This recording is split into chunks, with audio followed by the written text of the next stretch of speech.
ماسك النضاره الفوريه. ليه انا بسميه ماسك النضاره الفوريه؟ لان نتائجه بتبان من اول استخدام، وعلى فكره بقى نتائجه دايما، يعني لو داومتي عليه اسبوع هتلاحظي فرق رهيب في بشرتك. مكوناته رهيبه وموجوده في مطبخك. اعملي ماسك من مطبخك وما تروحيش تلفي على غسولات وعلى جلسات نضاره وعلى ابر نضاره، وانا هديكي اللي انت عايزاه بالظبط لبشرتك.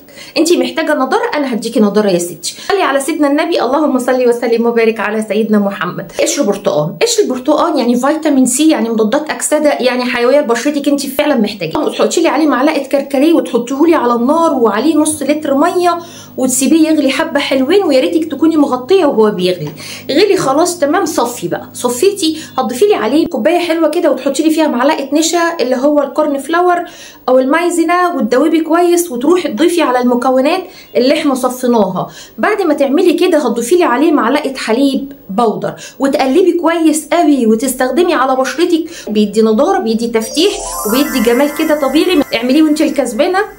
خلصتي معاكي الفيديو، اتمنى يكون الفيديو عجبك. يا ريت بقى لو الفيديو عجبك ما تنسينيش لايك وشير وسبسكرايب، والسلام عليكم ورحمه الله وبركاته.